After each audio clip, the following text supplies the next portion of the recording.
The first time that I had a ride in a police car, I was 6 years old. So the story behind this, I was at my babysitter's house and we had gone to visit two different people over the course of that day. One lived in Upland, so I'm at 23rd and 23rd North, which is a decent jaunt from Uplands. And the other place we went was just a little complex we were in. She said, Dana, I need you to go drop this off the person we had just seen. Now, in my little girl mind, I was like, okay, sure, I can take a jaunt. So, of course, I walk all the way to Uplands, cross the street over 26th Avenue, and go to the house that I think the person is in. Yeah, it wasn't the right house.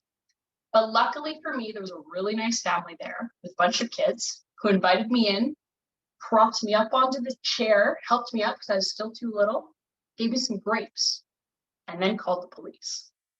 The police came, I got my car ride, I thought it was super exciting, dropped me off at my babysitter's house.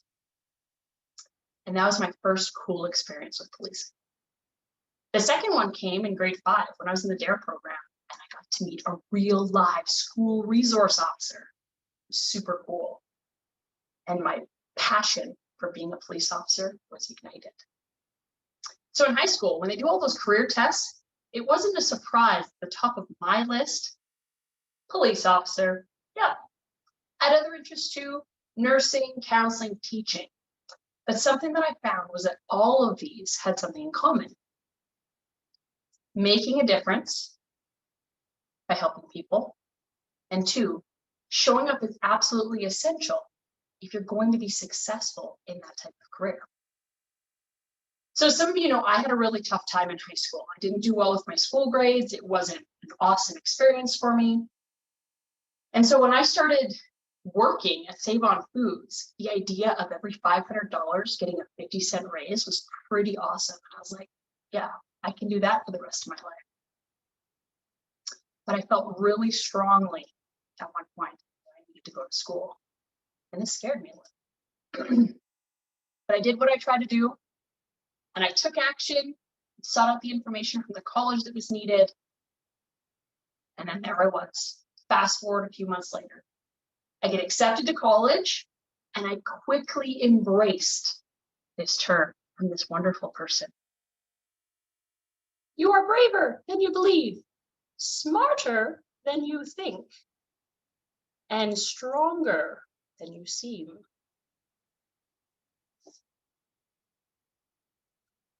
He took a chance on me. Once I realized that pursuing my interest actually got results, I was amazed to see how much time and effort I wanted to put into something because I actually did well. Novel concept. When you're interested in something, you work on it, you can do great. So ever since I was little, I knew that I wanted to help people.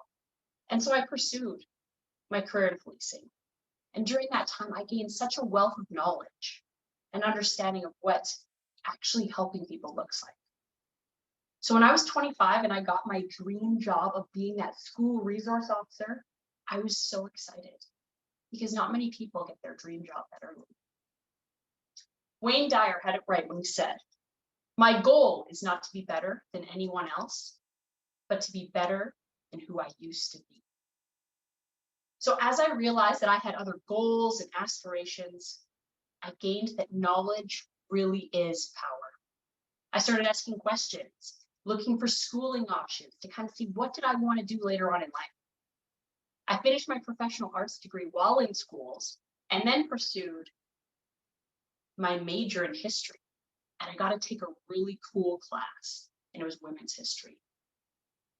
My eyes were open in that class because I realized that throughout history, there were so many times that women did not have a voice, and lots of the writings in history weren't there for women.